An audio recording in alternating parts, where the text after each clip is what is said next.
Hello, and welcome to an entirely different place than where we've been before. I just wanted to make this little video to show how the modifications that we've made, really not modifications, just fixing problems that should have probably been fixed already, how they're going. So I'm up here in the mountains. I would have B-roll, except my camera is currently mounted to the interior of my car. And it's a Super 35 camera, and it's pretty heavy, and I don't want to mess with it. And this isn't that important. So, yeah, we're gonna just get to it. And you're gonna come along and just see what it's like experiencing the majesty that is this car right now. So, let's go. Oh, yeah. Number one, transmission's a little weird. The shifter light that Galen hooked up, or shift indicator, not like a timing light, I guess, not to be confused with that, but it works. But the transmission's still a little tricky to get in out of park, get into gear out of park, but that's fine. I'll apologize for the general sound here. It's pretty loud in here. One, it's an engine with very little exhaust, and two, most cars have insulation now. Most modern cars have sound deadening and stuff like that. This does not. Since we concluded our last recording a week ago, I have ripped out the headliner in the back, thus getting rid of more insulation in this thing. You just heard the engine cough a little bit, so that's something that needs to be addressed, but it still drives. You'll notice it handles fairly well, just everything in the back of my car sliding around, but it handles decent. It's obviously not like my, there she is. It's obviously not the same as my Subaru Impreza, which has been upgraded with like a stiffened sway bar, double wishbone suspension all around. Like it steers really flat, and I can come up this at a much quicker, come at these corners in that at much quicker speeds with a lot more confidence than I do in this. Not to say that I'm not somewhat confident, it's just that if you've noticed, she rolls a little bit when I go into corners, and you can see that I'm fighting it a little bit more than what I probably should. There's a lot of play in the steering too, which is not ideal. You can see on the straight part, yeah, that's probably not good, but it's passable. It's better than it was.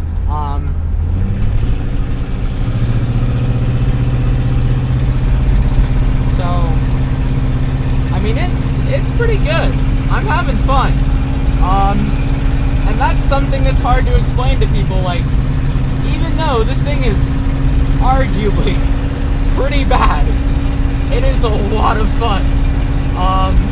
Anyone who's never driven a car that is probably pretty terrible, like, needs to do this. Like, it is a ton of fun.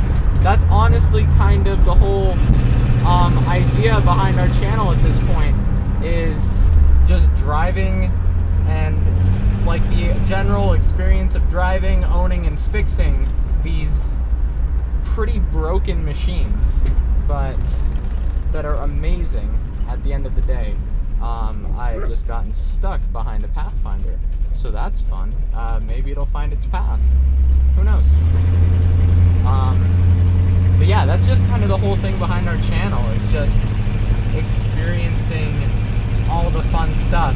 I'm just smelling a ton of gasoline, which is probably not good, but it's part of the experience. It probably isn't. I'm probably dying, but you know, I'm having fun. That's what's important. A lot of people have just, in the modern world, have made cars these utilities that just get you from point A to point B, which is why, like, it doesn't matter if you drive a Toyota Prius that is, you know, it'll work almost all the time. No hassle, but it's not an experience to drive. You know, yep, this is fun. Hey, the Pathfinder pulled off, so we're good. But it's just so fantastic. Random guy, just naked guy standing by a fence. What? But it's just so fun to drive a car that is questionable. And that's something that's kind of been lost, especially to Galen and I's generation. And that's something we talk about a lot, is how cars have just become boring. And most people are fine with that their car is boring. Which is fine, I guess, if that's what they want, but I feel like not enough people have experienced cars where you can just, you know, that make that sound. It's just fantastic. I'm also going 60 when I probably shouldn't be. So it stops. Okay. I can feel the heat from the system. We're probably getting a bit too much vibration there than what we really should be. But yeah, I'm probably getting a lot more vibration than what I should be. But it's fine. I'm surviving. Oh, my speedometer has decided it doesn't want to work anymore. That's hilarious. That's actually hilarious. My speedometer has 100% died. You know, part of the experience. Is my engine still on?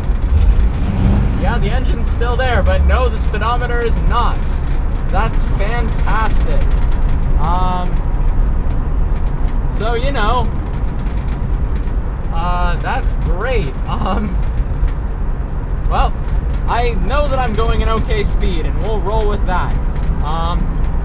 You know, again, it's fun driving a car where you don't know what's happening, and you're just here to have fun, which is what I'm having. No speedometer fun. I can't see the road ahead of me, and there's a Mini. Yeah. That's another thing that needs to be sorted, is this windshield.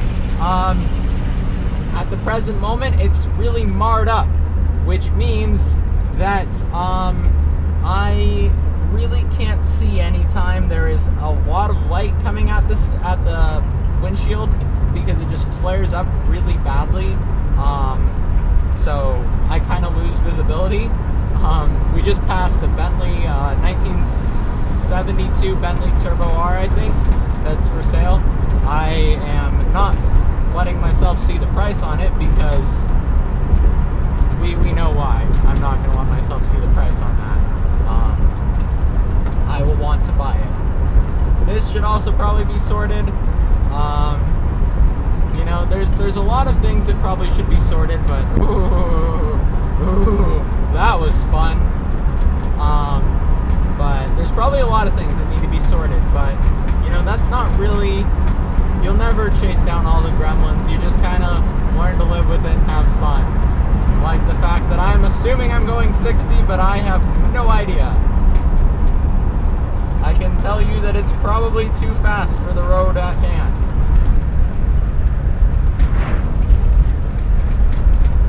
See, like, even that Civic Sport or whatever we just passed, like, it's probably fun, but it's a different type of fun than what I have in this. You know, it's more predictable, and that's, my Subaru's like that. It's fun, but it's predictable. It hasn't tried to kill me, which, you know, that's part of the experience, is the car trying to kill you. You know, me having to, like, manhandle through this corner, because if I don't, you know, I'm not gonna stay on four wheels. Having to really feel the brakes, because I don't have ABS. Kind of feather them out. I have a Trailblazer behind me. I should also probably fix this rear view mirror, but, you know, mirrors are a suggestion. Don't need to see what's behind you, only what's ahead of you. How fast can I hit this corner? Rumble, rumble, rumble!